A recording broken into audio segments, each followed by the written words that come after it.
Welcome to Epic English Podcast in Context. This is episode 4. Hello, everyone. It is so wonderful to have you here with us today. I am Alex, and I'll be your host. And I'm Sam.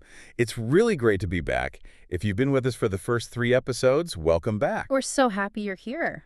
And if you're new, a very big welcome to you. This is the place where we try to take English out of the textbook. And put it into the real world. Exactly. That's right. We want to help you speak more naturally, not like a robot. Before we really get into today's topic, I have a quick little request. If you find this podcast helpful, please take a second and hit the like button. Yeah. It's just a small click for you, but it honestly makes a huge difference for us. It really does. And we want to hear from you. Leave a comment for us below. Oh, yes, please. You could tell us where you're listening from, or maybe try using one of the phrases we learned today. That's a great idea. And, of course, please subscribe to our YouTube channel. That way you won't miss our next lesson. Okay, so let's talk about the study guide. We mention it every time, but I think it's important to explain why we have it. You're right. It's a good point. I mean, learning a language isn't just about, listening passively. Right. You need to see the words, and you definitely need to use them. So we've created a free handout just for this episode. And where can people find that? You can find the link right in the description below, or if you're watching, you can scan the QR code on your screen right now. And it's not just a list of words, is it? No, not at all. It's more like a full study system. It has activities for you to do before you listen, just to warm up your brain. Okay. Then it has exercises for while you're listening, which really helps you to focus. Mm-hmm. And then there's a review section for after you listen. Plus, and this is important, it includes the full script of everything we say today. That script is so valuable. I mean, if you miss a word, or maybe if we speak a little too fast, you can just check the text. Exactly. And that brings me to my advice on how to listen today. First, just listen. Listen to the whole episode without stopping. No handout, no notes. No, nothing. Just, put your phone down, maybe close your eyes, and just listen. Try to get the main idea. Okay, so step 1 is just about getting the flow. Right. Then listen a second time, and on that second time, open up the handout. Mm-hmm. Read the script while we speak, do the activities. This combination, listening and reading, it builds really strong connections in your brain. That's a great strategy. And remember, if you want to practice one specific phrase again and again, we have timestamps in the description. Yes, so you can jump right to the part you need. So what is our mission for today? What are we doing? Today, we have a very, very practical goal. Okay. We are learning 5 natural ways to say what you think in English. This is such a critical skill. It really is. Oh, absolutely. In many cultures, it's polite to just wait for someone else to speak. But in English-speaking cultures, especially, in the UK or North America, a conversation is. It's like a game of tennis. That's a great analogy. You have to hit the ball back to the other person. Right. If you just talk about your own ideas and never ask, people might think you are. Well, maybe selfish. Or arrogant. You have to invite other people into the conversation.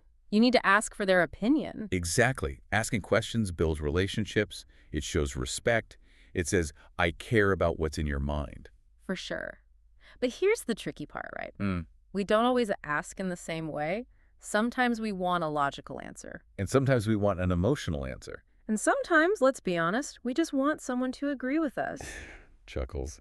That's very true. Yeah. So using the wrong question can actually create a misunderstanding. It definitely can. Today, we're going to look at the nuance of these 5 phrases. We'll help you understand why we use them, not just how to say them. And as always, we'll be speaking at a steady intermediate pace. We'll pause clearly so you can process everything. We'll keep the vocabulary simple, around a B1 level. No confusing idioms today. Just clear, useful English. All right, you ready to get started? I am. Let's look at expression number 1. Okay. Expression number 1 is this standard. It is. What do you think? What do you think? It sounds simple enough. It is simple, but it's so powerful. This is probably the most neutral way to ask for an opinion. Okay, when you say neutral, what does that mean exactly? I mean, it doesn't carry any extra emotion. It's not formal, but it's not too casual or slang either. So it's right in the middle. Right in the middle. It's like the Swiss Army knife of questions. You can use it pretty much anywhere. So I can use this with my boss at work. Yes. You could say, I have a plan for the new project. What do you think? That's perfect. And what about with my best friend? Absolutely. I'm thinking of cutting my hair short. What do you think? Mm. It seems like this question, it sort of puts the responsibility on the other person. That's a very good observation. Yeah. Yeah. When you ask, what do you think? You are kind of handing the microphone to the other person. Hmm. You're saying, I have spoken. Now it is your turn. It's very direct, but in a polite way. Okay, let's talk about the pronunciation. This is important. Because when I hear native speakers, they don't say, what do you think? No, they don't. They say something very different. That's so true. In English, we just love to smash words together. Yeah. Let's look at the slow version first, though. Listen to the T sound at the end of what. Okay. What do you think? Can you hear each word? Yeah, you got it. What do you think? But in the real world, that T and the D sound, they kind of mix together, and you becomes more like, yeah. Exactly. It ends up sounding like one long word. What a What do ya think? Yes. Listeners, you should try to say that. Just imagine it's a totally new word. What a ya. What do you think? It's so much faster. It is. And if you say it slowly, what a day you think, Yeah. you might sound a little bit, I don't know, impatient. Or maybe too serious. Right. Using the connected form, what do you think? A day just sounds more friendly and relaxed. Okay, let's try this in a real situation. Let's imagine two friends, person A and person B. They are planning a holiday together. Oh, travel planning. That can be stressful. It can be. So I'll be person A, and I want to go to the mountains. And I'll be person B. And maybe I prefer the beach, but I'm listening to your idea. Okay, here we go. Hey, I found this amazing cabin in the mountains. It's really quiet and has no internet. I think it would be a great break. What do you think? It does sound relaxing, but I was kind of hoping for somewhere a little warmer. Okay, let's pause right there. Why did I use that specific phrase? Well, you presented a whole idea, the cabin with no internet. That's a very specific plan. Yeah. And by asking, what do you think? You opened the door for me to disagree politely. Right. I didn't just say, we are going to the cabin. I asked for your input. And because you asked so neutrally, I felt safe to give you my honest opinion. I didn't feel like I had to fight you. We were just comparing thoughts. So it turns a demand into a collaboration. Exactly that. So Yeah. you should use this phrase when you genuinely want to know the other person's logic and their thoughts. Okay, that makes sense. That's the standard phrase. But sometimes logic isn't really enough. Sometimes we're dealing with feelings and emotions. And that brings us to expression number 2. It does. Expression number 2 is, how do you feel about it? How do you feel about it? This is a really beautiful phrase, I think. It shifts the whole focus from the head down to the heart. Why is that difference so important? Well, imagine something big happens. Maybe your friend loses their job, or they have to move to a new city where they don't know anyone. Okay. If you ask them, what do you think? It can sound a bit cold, almost like a business interview. I see. Yeah.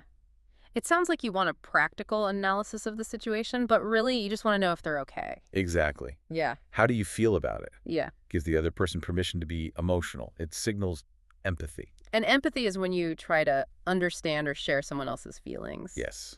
It's a much softer, kinder way to ask.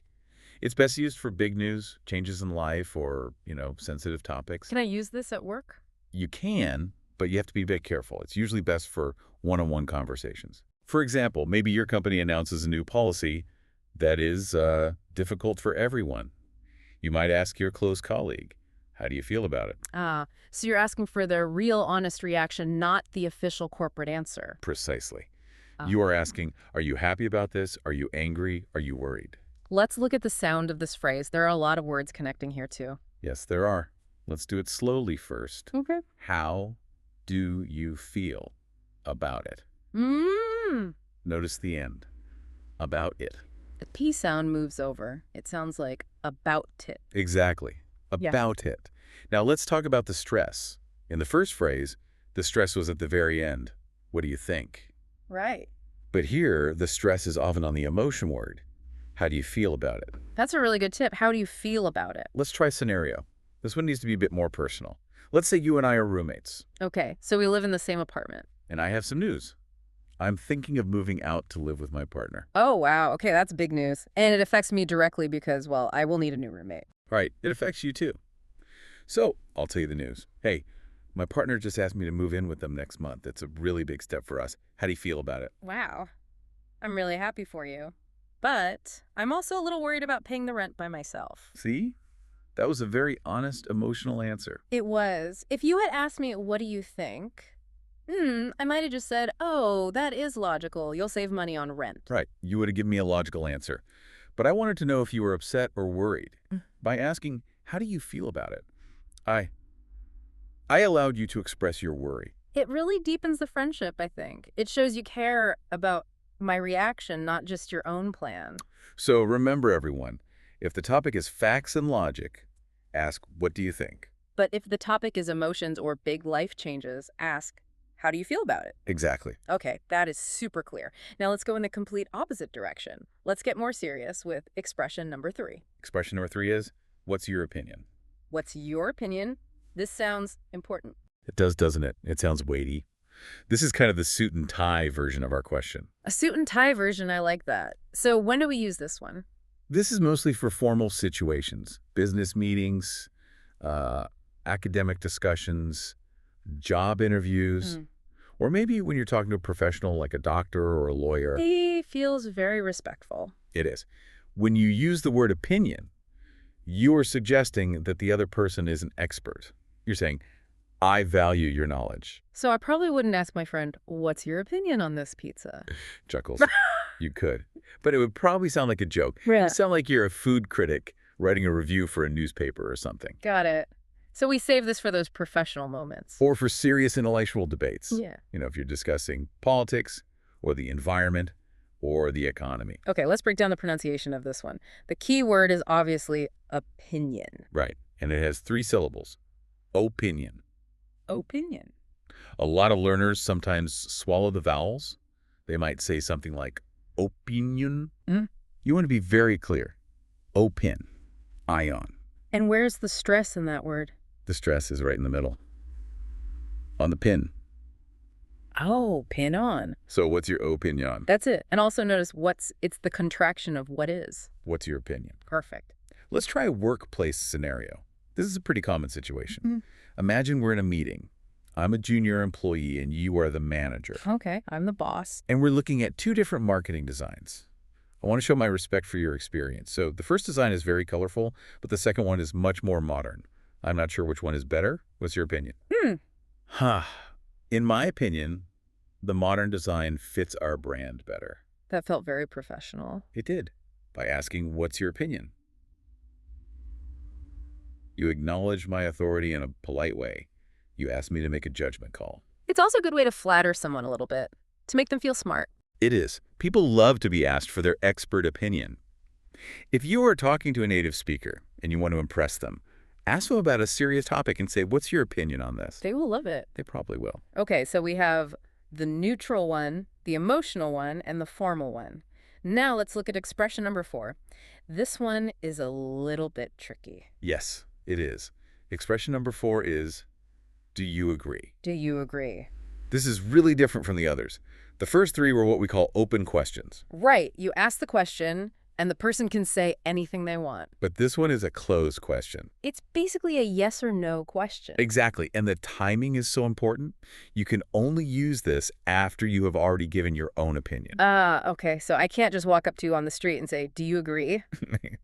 No, because I would say, agree with what? You have to state your position first. So why do we use this? What's the purpose? We use it to build an alliance, to check if we are on the same team. You're not really asking for new ideas. You're asking for confirmation. It feels a little bit persuasive, like I'm trying to pull you over to my side. That's true. It can be. It's what we call a leading question. You are kind of guiding the listener to say yes. Okay, the intonation here is really crucial for yes-no questions, right? Yes, absolutely. In English, when the answer is yes or no, your voice has to go UP at the end. Up. Up. Imagine your voice is climbing a small set of stairs at the end of the sentence. Can you demonstrate that? Sure. Listen to the pitch. Do you agree? See how high my voice goes on agree? Do you agree? Yes, I hear it. If you keep your voice flat, do you agree? It can sound aggressive, almost like a demand. Whoa. Yeah, that sounds a little scary. Do you agree? It does. The rising voice makes it polite and inviting. Do you agree? Let's do a scenario. Let's go back to the workplace, but this time we are colleagues, we're equals, and we're trying to solve a problem. Okay. I think our weekly meeting is too long. I want to change it. but I need some support before I talk to the boss. So you're checking with me first to see if I'm on your side. Exactly. This meeting is 2 hours long. Nobody can focus for that long. I really think we should cut it to 1 hour. Do you agree? Yes, I completely agree. It's such a waste of time. See? Now I feel confident. Exactly. You've built a small team. Now you can go to the boss together with more power. But what's the danger here? What if you don't agree? Well, that is the risk. If you ask, do you agree, and I say no, it creates a conflict immediately. It just stops the conversation. It can, yeah. So my advice is this. Only use do you agree when you are pretty sure, maybe 80% sure, the other person thinks like you. If you really don't know what they think, it's safer to stick with what do you think. That is excellent advice. So use do you agree for confirmation, not for exploration. Correct. Okay, we have one final phrase left, expression number 5. And this one is very much for the modern fast-paced world. Yes, expression number 5 is just any thoughts. Any thoughts? That's it. Just 2 words. That's it. It's short, it's punchy, and it is very, very common these days. Wait, is it? Is it grammatically correct? Well, technically the full sentence would be, do you have any thoughts? But native speakers were very efficient. We like to cut the beginning of sentences, so we just say, any thought. It sounds really casual. It is casual, but it's also very common in business now, especially in emails or in group chats or on video calls. Why do we like it so much? I think because it is open-ended and also low pressure. What do you mean by low pressure? Well, when I ask, what is your opinion, I am putting a spotlight directly on you. You feel like you must answer. Right. But if I ask, any thoughts? I'm just opening a door. You can walk through it if you want to, but you can also just stay outside. No pressure. So if I have nothing to say, it's okay for me to just shake my head or stay quiet. Exactly. It's fantastic for groups. If you're talking to 5 people, you can't ask every single person individually. You just look at the whole group and say, any thoughts? So it invites comments without forcing them. Exactly. Let's practice the pronunciation. There's a difficult sound here for many learners. The TH. The snake sound. Yes. You have to stick your tongue out, just a little, between your teeth. Don't be shy about it. Fate. Thoughts. Right, because if you don't stick your tongue out, it might sound like thoughts or tots. Correct. You need that air to hiss. Fate-oughts. Any thoughts? And don't forget that S at the end. It's plural, more than one thought. Any thoughts? Perfect. Okay, let's try a final scenario. Imagine I just finished giving a presentation. I talked for 10 minutes, I showed some slides, and now I'm finished. Okay. The presentation is over. So that is our basic plan for the first quarter. Any thoughts? Pauses. Actually, yes, I have one question about the budget. Perfect. It signaled that it was time for questions and answers. And imagine if I said nothing, if I just nodded. That would also be okay. You could just move on to the next topic. It's very efficient. It's also great for text messages. If you send a picture of a new jacket to your friend, you can just text. Thinking of buying this. Any thoughts? Quick and easy. Just remember it is very casual. So, don't use this if you are proposing marriage. No, please don't do that. I love you. Any thoughts? No, you should use the heart questions for a moment like that. Sure. Context is everything. Wow, we have covered a lot of ground today. We went from neutral to emotional, formal to persuasive. And finally, to casual. It really shows that English isn't just about vocabulary. It's about psychology. It's about reading the situation. I completely agree. Shall we do a quick recap? I think repetition is the best way to remember. Let's do it. Okay. I will list all 5 phrases one more time. I'll say the phrase, and then I will leave a quiet space for about 2 seconds. And in that space. In that space, I want you, the listener, to say it out loud, or at least say it in your head. It really helps. All right, everyone, are you ready? Let's do it. Number 1, the neutral one. What do you think? Number 2, the emotional one. How do you feel about it? Number 3, the formal one. What's your opinion? Number 4, the confirmation. Do you agree? And number 5, the casual one. Any thoughts? I really hope you said those out loud. Even just whispering them helps your mouth muscles to remember the shapes and sounds. These phrases are like tools in your toolbox. The more you use them, the more natural they're going to feel. And the more you use them, the better your conversations will be. You'll stop sounding like a student reading from a book and start sounding more like a friend. Before we go, just a few final reminders. If you want to see all these phrases written down with more examples and some exercises, please download the handout. It's completely free, and the link is right there in the description. It really is the best way to make sure you don't forget what you learned with us today. And honestly, here's my best advice. Listen to this episode again tomorrow. Yes. The first time is for understanding the ideas. The second time is for building your memory. Repetition is the mother of all skill. Thank you so much for joining us on IPIC. We really love helping you improve your English. We will see you in the next episode. Keep practicing. Goodbye. Goodbye.